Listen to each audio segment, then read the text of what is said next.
Okay, here we are doing another Psychic Powers video for Inquisimunda.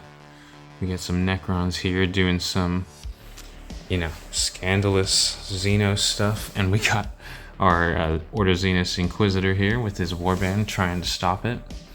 But not really. We're not playing a game, we're just showing off the Telepathy Psychic Powers. So, look at the first one and then we'll set something up. Dominate. Oh, by the way, we're gonna have the Necron Overlord be our Psyker today. I just don't think it's all that interesting having Psykers do telepathy on robots. I feel like all these would work okay being some Xenos bullshit that the Necrons could pull, so that's that. Dominate is the first psychic power. Psyker attempts to use this power at any point during the enemy's turn. If the psychic test is passed, you may try to take over the mind of one model within 24 and line of sight. Victim takes a leadership test. If passed, nothing other than they're pinned. If failed, the psyker gets full control for the whole turn. The victim may not act suicidal.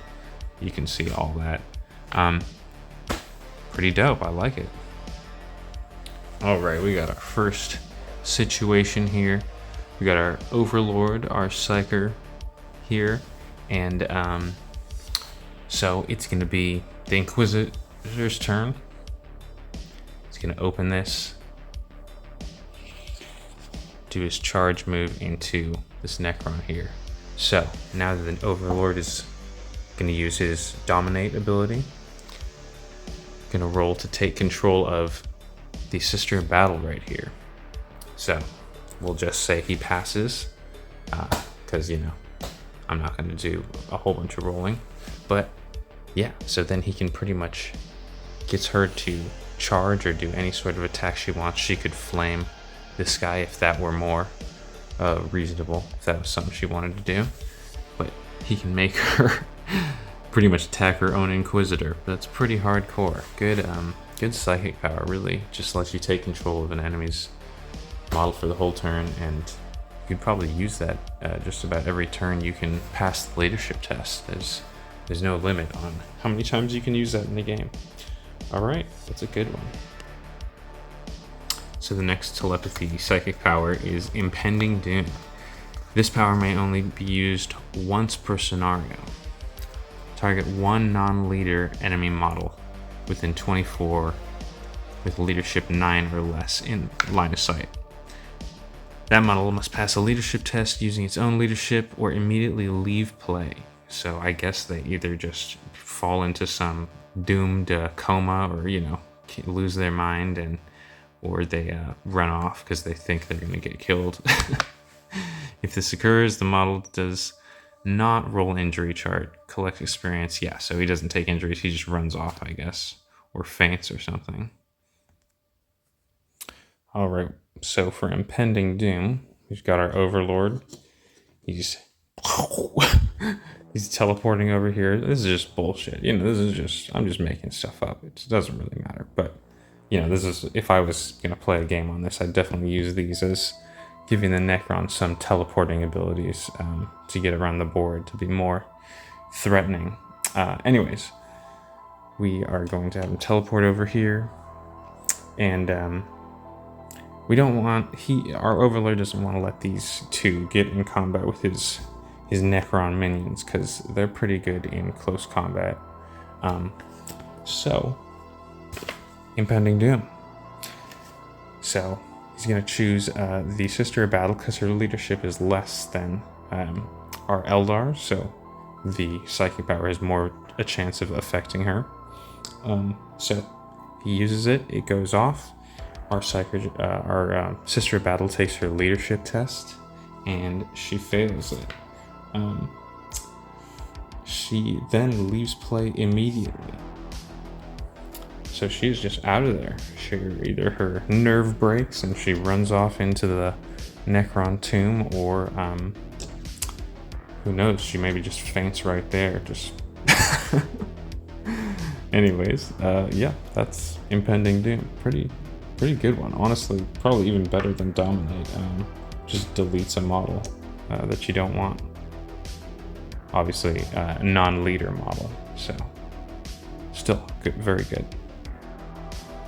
All right, so while our Las sniper guy and our Inquisitor defend against the Necrons from this side, our sister battle has sighted the Necron Overlord and is going for him. It's now the Necron's turn, and he's going to use Cloud Mine because he does not want to get messed up by the sister battle's chainsword when she charges. So he's going to set that off. He passes, and now if Sister Battle wants to shoot him with the Flamer, she's going to have to pass a leadership test before that. Also, if she gets into hand-to-hand combat with anyone, her weapon skill is going to be halved, so she'll be at, weapon skill 3 normally goes down to weapon skill 2. I mean, 1.5, but rounded up to 2, so making her a lot less potent and pretty much can't fire or fight. She's just in a lot of danger, so she'd probably want to just hang back for a turn.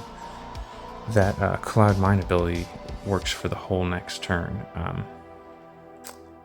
But these telepathy powers are pretty, well, we'll have to see how they are in-game actually, but they seem pretty incapacitating. Alright, number 4 is Hallucinate, and this is really nice. It's got a 36-inch range, and you're just hit with a hallucinogen grenade.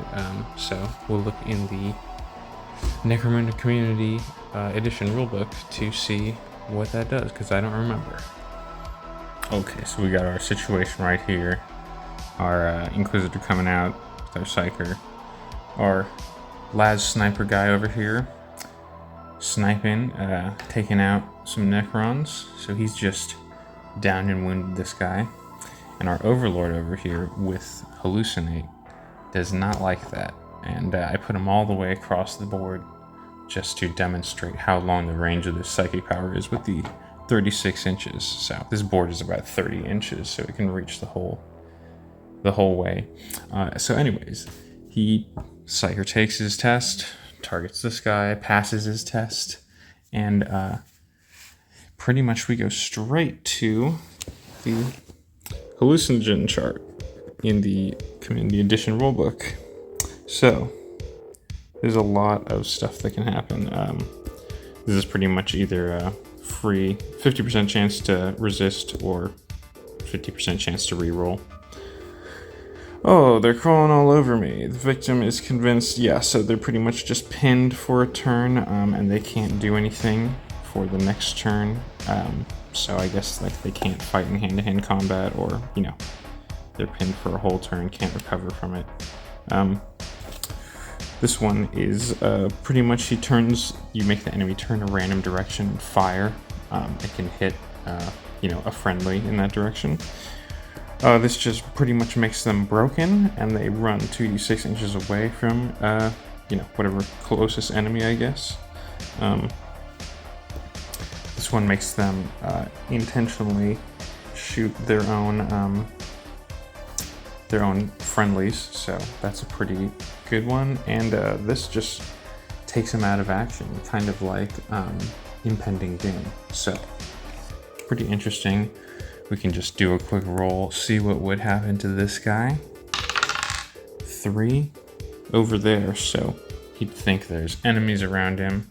There's no friendlies close to him to get shot, really. So, but oh my god! And he shoots off into the dark, and I just knocked that down.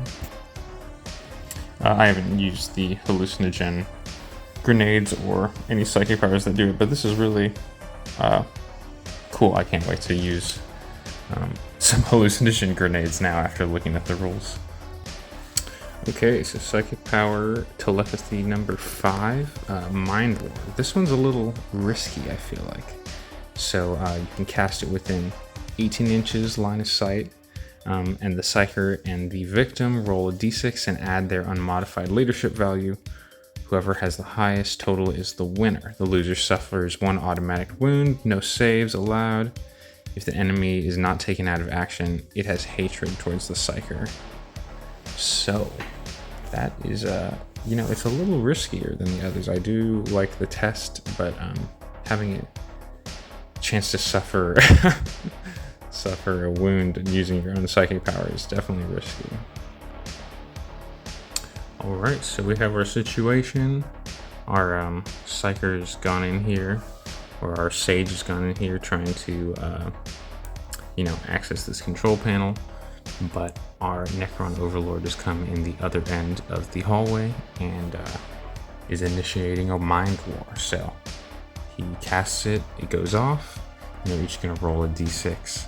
Now the Necrons that I've seen in the Inquisimunda rules are like leadership 10 or something. I'm assuming there's no rules for Necron Overlord, but I wouldn't want to make him leadership 11 or something crazy like that. So leadership 10 we'll say, versus our Sage right here, who is leadership 8, I believe. No, maybe just 7. Yeah, leadership 7. So roll for our Sage. Okay, that's all right. And roll for our Necron Overlord. Oh man, so the Sage did get a higher roll, but he is 3 lower than the... so Necron beats him by 2. Does a wound to him with no saves allowed. The Sage doesn't have any armor anyways. What is the strength of the wound? I'm not even thinking. It's a wound. There's no strength. It just wounds him. So he just has a chance to go out of action, and he's down. All right. Now, if he were to recover and get back up, he would have hatred of the Necron Overlord. I think that only matters in close combat anyways, but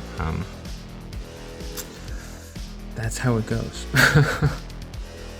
All right, and we are on our last psychic power, Astral Projection. So, the Psyker's spirit leaves his body to go do some garbage.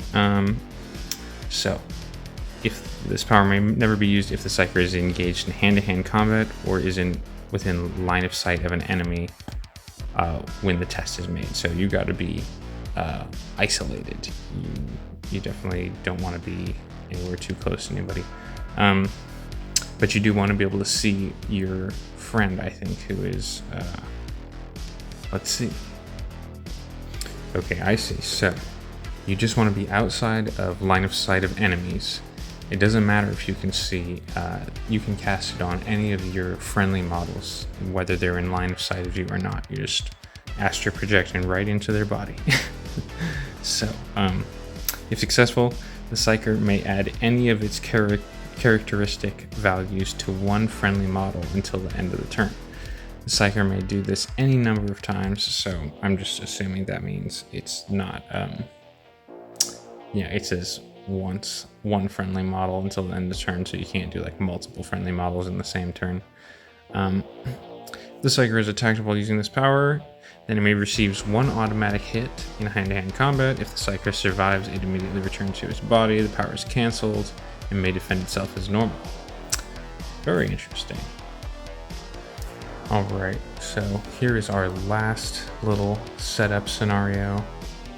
And we're just holding off these Necrons, but barely holding on.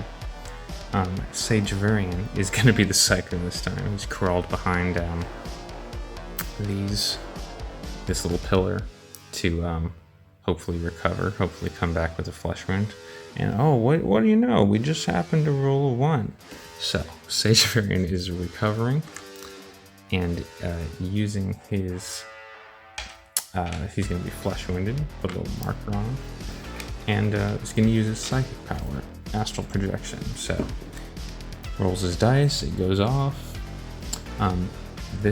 He's going to buff our interrogator right here, and so it goes off. Going to add our Sage has a weapon skill 2. So there'll be a little bit of a buff to our interrogator here, who's going to fight this Necron Overlord. So, goes off. Our guy who's normally weapon skill 4 is now becoming weapon skill 6 with the Sage's additional 2. Ooh, you know, the flesh wound cuts down on his weapon skill and ballistic skill, so he's adding it to, yeah, he's then just going to be weapon skill 5. So obviously I would have done all my movement first. Varian would have done his crawling. This guy would have charged into the Necron Overlord. Varian casts his spell in the shooting phase, or his psychic power in the shooting phase. And we'll do a little dice roll just for fun. We're not really gonna... They're matched weapon skill. Both weapon skill 5, I believe. Overlord would probably be 6, but it's okay. We're gonna call it 5. And alright, Interrogator's getting 2 dice, 2 attacks. Oh, that's a 6. That's nice. Oh, so it is a tie. I'm not sure what the Necron's initiative is, but honestly, it doesn't really matter. We're just here, you know, showing off some psychic powers. I'm not here to play a whole game. So that was, you know, that was the telepathy psychic powers. Give you one more look at them if you want to pause and read anyone. And that's all I got.